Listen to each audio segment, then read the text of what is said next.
Hello everyone and welcome back again to one of my videos. Thank you so much for stopping by. Now, it may or may not have escaped your attention that the new Destiny update is coming out tomorrow. I have previously mentioned that I actually started playing Destiny on Vanilla D1 on day one. I was there right from the launch and I have been with it for most of the time since. I did stop playing for a couple of years, but I'm back into it now and very much looking forward to the new update tomorrow. Whilst Destiny famously and originally was fairly light on the story, mostly it was acting as an excuse of the plot to just be able to shoot aliens in the face, really. It has since developed an extremely deep lore, and most of the new expansions are very, very heavy on the story side of things. So with that, and the knowledge that not everyone has actually been playing this game since day one, or has even really been listening all this time, particularly if you've not been playing since the beginning, Destiny has a habit of deleting old content, so you might not have seen this. I want to take a look back at the story of Destiny. Okay, so full disclosure, this is going to be the story of your Guardian, the Guardian, with a capital G. Destiny is an extremely lore-dense and heavy game these days, and I don't have the time to go through all of it, and it is not the focus of today's video. So the focus of today's video is just on you, the Guardian, and your history throughout the Destiny franchise.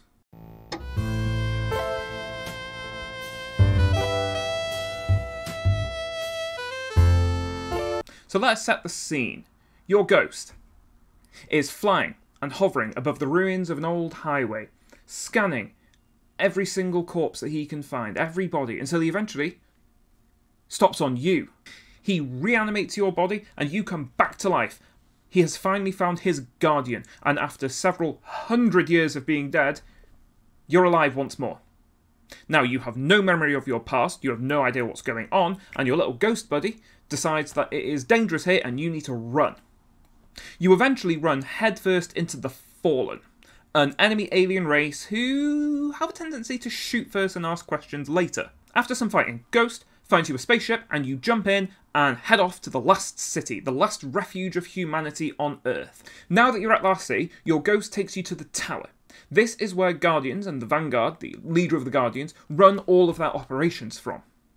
Here, you meet all of the essential characters, all of these, and eventually this one sends you back to Earth to find an interplanetary drive for your ship, because at the moment it can only run about on Earth. Some shooting happens, you find your drive, you head back to the last city. Important story note, a stranger is seen watching you from the top of some buildings. Remember them, they will come in handy later. Whilst you were on this mission, you saw something strange, and that was the Hive, enemy alien race number 2. Now, everyone believed that the Hive was stuck on the moon, so their appearance on Earth is concerning. Now that you have this interplanetary drive, Zavala, head of the Vanguard, sends you to the moon to investigate. Some missions and more shooting happens, and eventually you alert the Hive to your presence, or, to say it more dramatically, we've woken the Hive! After some more shooting and disrupting the Hive operations on the moon, that stranger from before reappears. This time though, they talk to you, and they give you some coordinates they want you to investigate on Venus. Why you?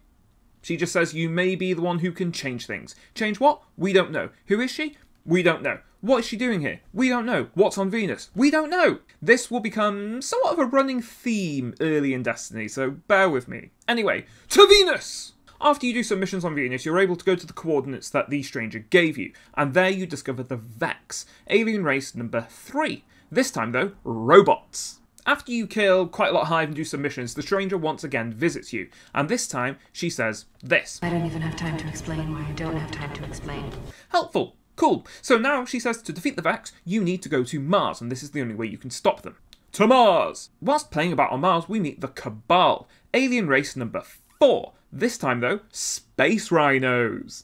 Using some information we got from them, we discovered that we need to get access to the Black Garden. This is the heart of the Vex's operations. However, unlucky for us, the only person who knows the coordinates or the way to get into the Black Garden is the Awoken of the Reef, which is the asteroid belt.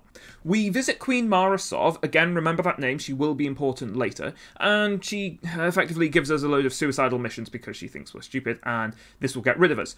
It does not. So she eventually respects us enough that she gives us the information we need to be able to access the Black Garden. And with that, back to Mars. On Mars, we access the Black Garden, we fight our way through it, fight our way through all of the Vex, and at the centre discover the Black Heart, with the Vex worshipping it.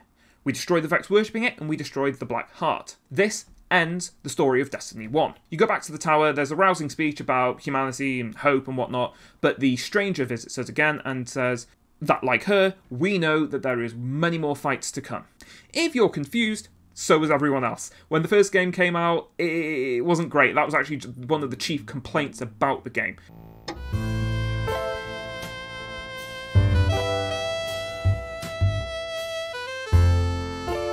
The Dark Below expansion covers our war against the Hive on the moon. So, initially there is the return of Eris Morn, a Guardian who was presumed lost after she entered the Hellmouth to try and defeat Crota, leader of the Hive on the moon. Now, a lot of things happen, but they're not really important to the story here. What you really need to remember, though, is that with Eris's help, you and a fire team enter the Hellmouth, you defeat a load of Hive, and you make your way to Crota. You eventually, through a long and grueling fight, defeat Crota, and therefore have defeated the leader of the Hive on the moon. Yay! Side note, me and my best friend actually used to run this raid 2-man, and I know you could 1-man it, but we used to love 2-manning it. It made us feel so proud. It was so much fun.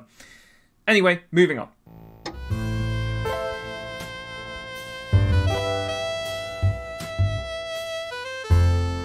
The next expansion was the House of Wolves. Skolas, Kel of the House of Devils, has escaped from the Prison of Elders, which is a prison on the Reef, housing enemies of Queen Mara Sov and the Awoken in general.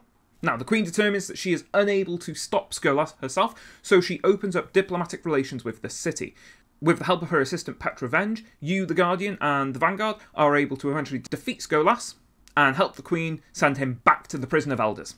And so ends Year 1 of Destiny.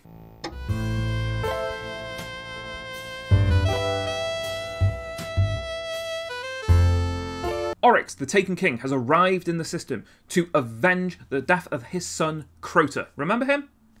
Yeah, well, his daddy ain't happy about this. The big story points to take away from this campaign is that in the initial fight against his ship, the Dreadnought, Queen Mara Sov dies in what is actually quite a spectacular sequence where his ship just effectively blows up the entire Awoken armada.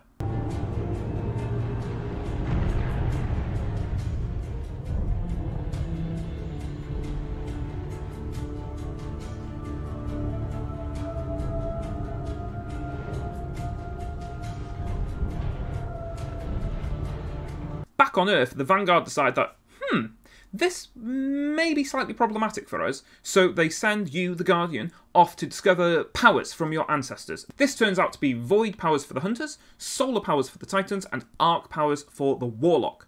With these new powers, and an invisible ship courtesy of Eris Morn, you are able to infiltrate the Dreadnought, Oryx's main ship. From there, you establish a foothold that allows the Vanguard and the Guardians access to the ship and the ability to try and push back against the horde of Taken that Oryx is sending against you. There are a number of missions that activate here, but again, pertinent to the story is that you eventually fight your way all the way to the helm of the ship, and you're able to confront Oryx personally. There, after a fairly grueling fight, you do manage to destroy him, but unfortunately, only his physical form. Oryx's soul returns to his throne world. What is a throne world? Well, extremely powerful Hive have access to what they call a throne world. It is effectively a pocket dimension that their soul lives in. So when their physical form dies, their soul goes back there, and it gives them effectively a weird form of immortality. They are, I believe, eventually able to regain physical form with enough energy, but that takes time. Now, the raid for the Taken King campaign actually covers the final bit of this story. It is where you fight your way through to Oryx's throne world, and you finally destroy him once and for all. There are some further adventures that happen here, but again, none of them are particularly pertinent to the story. The next one is a year later in the Siva crisis.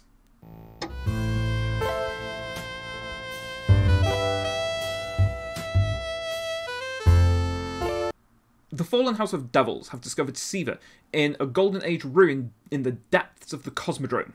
Now, what is Siva? Well, Siva is a nanotech that is operated by AI that effectively is programmed to simply replicate and consume.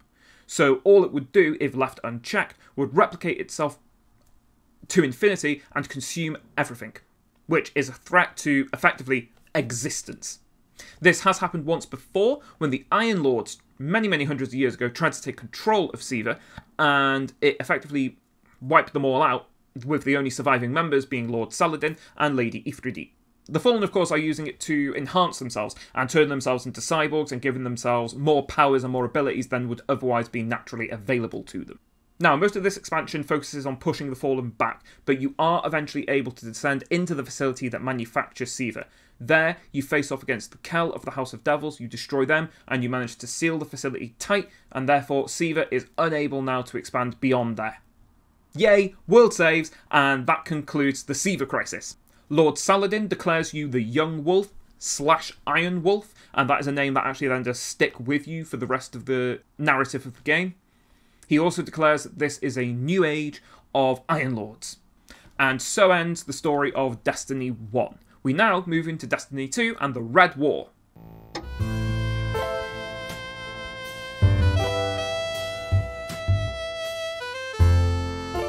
Phew! So we saved the world and everything is okay, right? Ha! No! Wrong! The Cabal, those long-forgotten guys, finally launch a massive attack on the city. They destroy the tower almost immediately, and this doesn't become a fight back. This becomes a get out, particularly when they attach a cage around the Traveller. This cuts off all light to Guardians, reducing their ghosts to a catatonic state and taking all of their powers away from them, including their power to heal and resurrect. This makes them extraordinarily vulnerable. Again, this is not a fight back, this isn't a war. They've already lost, and the Guardians just scatter and get out. You barely managed to survive this. With some other survivors, you head to a farm that you believe is safe, but from there you keep having dreams of the Traveller. Now these dreams eventually lead you to a shard of the Traveller in the European Dead Zone. With access to this shard, you gain your abilities back, but you are the only one. A few more missions happen, and eventually you discover a distress signal from Zavala on Titan, a moon of Saturn. So, to Titan! You discover Zavala and another Guardian named Sloane fighting off against the Hive, as they have unfortunately infested Titan. Much to Zavala's dismay, he believed that it was safe. Of course, without their light, they are losing rapidly. You come along, save the day, it's awesome. Zavala in particular is amazed that you still have your light. Now that everything is safe, Zavala heads back to the farm, your new base, but he orders you to head out into the system and find the other members of the Vanguard, which is Cayde and Ikora. After discovering an erroneous signal from Cayde, you head to Nessus, which, interestingly, is the only fictional planet in the entire Destiny system. On Nessus, you discover Cayde effectively fighting a war against the Vex. Again, remember, he doesn't have his light, though, so he is struggling. The Vex have effectively taken over the entire planet, but you help Cayde in disrupting their operations as much as you can, and he eventually agrees that now things are at a stable-ish level, he will head back to the farm as well. He also tells you that he knows Ikora is on Io, a moon of Jupiter, and she is meditating. So, to Io! Once you arrive on Io, you find Ikora fairly quickly, and she is meditating on the idea of what is a Guardian without their light. The reason she's on Io is it is the last place the Traveller visited before the darkness came and the collapse. However, as you're talking, an absolutely enormous Cabal ship flies overhead, and you and Ikora decide you're going to get some payback. You help Ikora to push back the Cabal and defeat them and get some payback, but you also discover that the Taken are up to something, which is a bit odd.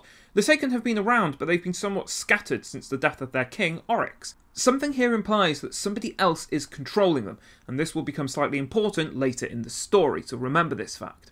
Now, with everything reasonably stable, Ikora decides that, yep, she will also head back to the farm where we can regroup.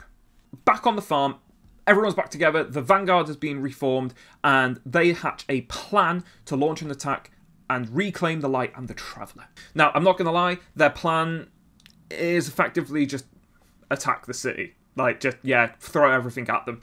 Hopefully the idea being that you using your light can at least break through. Which is exactly what happens. You fight your way through the city, eventually reaching Dominus Gaul, leader of the Cabal, and the guy who orchestrated all of this. Now, the reason he orchestrated this is because he wants to steal the light from the Traveller. He believes humanity doesn't deserve it and that the Cabal should have it. Unfortunately, of course, the Traveller won't give it to him, but by the time you reach him, he has forcibly removed it from the Traveller, giving himself powers comparable to a Guardian. Now, after a massive fight, you eventually think you've defeated him. He unfortunately then uses an old Warlock ability and resurrects himself. It is starting to look like you can't win, and that this is an impossible fight because he has the immortality of a Guardian. But then, Just as you think you're going to lose, the Traveller reawakens from its century-long slumber and hibernation and explodes the cage around it, in the process destroying Dominus Gaul and restoring the light to all of the Guardians left alive. Everyone heads back to the remnants of the city. A new tower is built in the shadow of the old one, where the Vanguard can finally reform and start rebuilding after this war. Everyone congratulates you on doing your best, but a post-credits scene shows that when the Traveller awoke, it sent a pulse streaming through space and time, and deep in the darkness of outer space, something stirs. Spaceships shaped like pyramids suddenly awaken. Lights turn on, and they turn towards Earth, and they start to move. Endgame.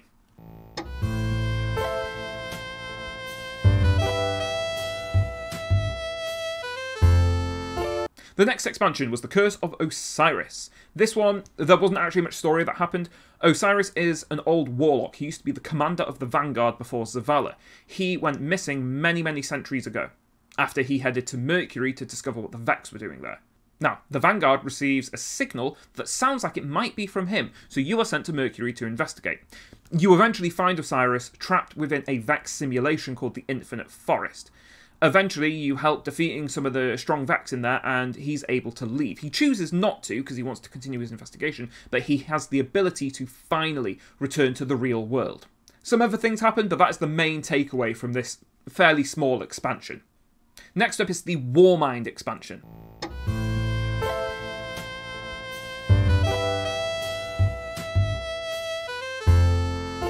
In this expansion, you finally return to Mars after receiving a mysterious signal that turns out to be from Rasputin, the Warmind AI that's been in and out of the narrative throughout this entire game up until this point, including in the original vanilla D1.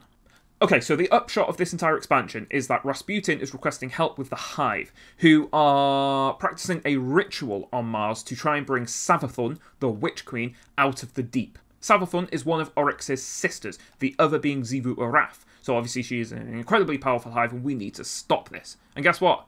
We do! It's great. We also, during the course of all of this, destroy Xol. I believe it's pronounced Xol, X-O-L, who is one of the worm gods of the Hive. It's part of where the Hive gets their power from. All Hive have a worm in their brain that kind of eats them from the inside, and they have to kill to feed it. And it's a bit of weird. I don't really have the time or the ability to focus on that topic, but yeah, that's the basics of it. And we managed to kill the worm god, one of the gods that gave the Hive these worms in the first place. But the main takeaway is that Savathun, the Witch Queen, is trying to break into our world. Now we move to the Forsaken campaign.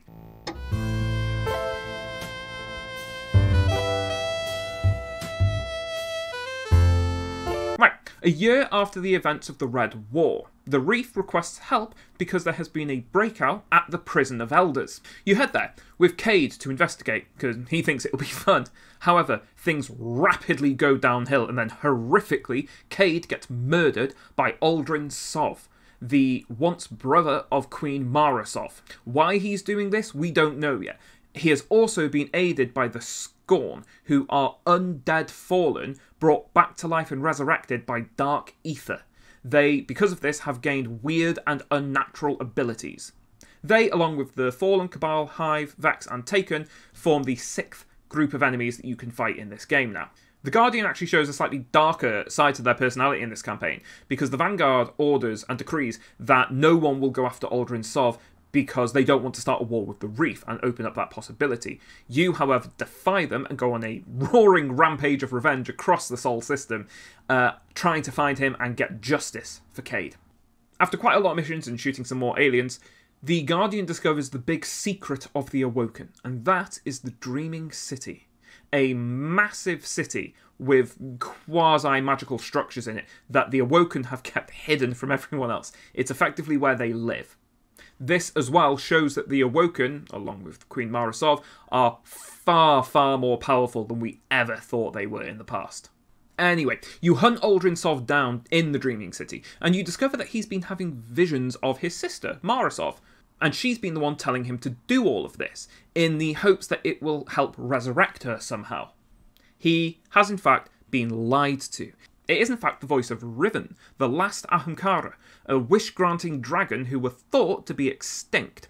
It turns out that what Uldren Sov is actually doing is effectively releasing her from her imprisonment. Anyway, Uldren manages to actually perform the ritual, and out comes a deformed, horrible creature known as the Voice of Riven, and it eats him. You then ensue in the battle, you defeat it, and Uldren is dropped out. This for now pushes Riven back, and means you can focus on the more important thing at hand. And then Petra Venge, an awoken ally who's been helping you through all of this, also arrives. Finally, you and Petra have Uldren at your mercy, and you show him none. He is executed by you with nary a second thought to think about what you're doing. Again, showing a much darker side to the Guardian than we thought. This is hardly heroic what he's doing here. After his death, you do actually find out that Mara Sov is in fact alive. She is in her throne world, the same device that Oryx and powerful Hive used to keep alive. She was able to discover this information and create her own pocket dimension. Unfortunately though, she is unable to return to the real world. You then do some missions helping out Mara Sov with the goal of hopefully one day being able to bring her back, but also just, establishing a relation with her because she still is the Queen of the Awoken. And as I mentioned, they're clearly a lot more powerful than we gave them credit for. Now, a lot more does actually happen throughout this campaign, but most of it is fairly irrelevant to the topic of the story and legend of the Guardian. And one day I might go into that, but it's not for today, it's not today's topic. Okay, as mentioned in the title, this is part 1 of 2. It's already an extremely long video, and it is from this point on, with the Shadowkeep expansion and then the Beyond Light expansion, that Destiny becomes extremely story-dense. And I would like to give both of those expansions some more dedicated time rather than just kind of skimming over them as I've been doing here to get to this point. So I will leave that until next week, where I will do part 2. If, however, you are getting the new update tomorrow as a Kinderguardian and you've not played the game before and you don't know the story up until this point, here are the main points that you need to know to kind of understand what's going on. Savathun, the Witch Queen, we've mentioned her before, and obviously she is the focus of this new update, has been possessing Osiris for what seems like a long time, potentially the entire time you've known him and have been helping him since the Infinite Forest. Mara Sov has managed to trap Savathun within Osiris and frozen them, using the stasis power. Now, Mara wants to complete a ritual that will exorcise Savathun from Osiris and also remove Savathun's worm. Remember we talked about them briefly earlier? So last week Bungie actually introduced the ritual as a thing you could do. You play through, you shoot a lot of things, and Mara actually does manage to complete the ritual. However, it kind of works too well and too fast. After a bright flash of light, there is nothing. Osiris's body is there at your feet. Mara is holding her knife, ready to destroy Savathun, but Savathun is gone. And then, up from the rafters, over at Tannoy effectively, you hear a really creepy thank you from Savathun, effectively thanking you for releasing her and restoring her to the power she's had before. Probably not a good move on our part, but the ritual did actually half work. Mara was able to capture Savathun's worm, so we'll see how that plays out. Osiris, for his part, is in a critical state and it is unsure whether he will manage to survive all of this. That's what you really need to know from very recent story parts that will hopefully help you tomorrow understand a lot of things. There's probably going to be a lot more, but they're the basics, particularly with the history I've given you today. Hopefully that will catch you up on some of the things you need. As I said, part 2 will be coming out next week, hopefully. But until then, thank you so much for watching. I really, really appreciate it. If you've enjoyed this video, please do consider giving it a like. If you are interested in some of the other parts of the Destiny story, sort of like the worm gods of the Hive, or why the Fallen are around, what was the Whirlwind, then let me know in the comments. I will happily do a deep dive. Destiny, I think, is a great game. I think it's got an amazing setting. I love the lore. And I would love to do some more deep dives into topics that people think are interesting. If you want to watch some of my other non-Destiny related content right now, there'll be 2 videos that appear on screen here and here. This one is my latest video that I did a couple of weeks ago, and this one is a YouTube suggestion that they think you'll like from my catalogue. For now though, thank you so much for watching, I really appreciate it. Goodbye, and you stay safe.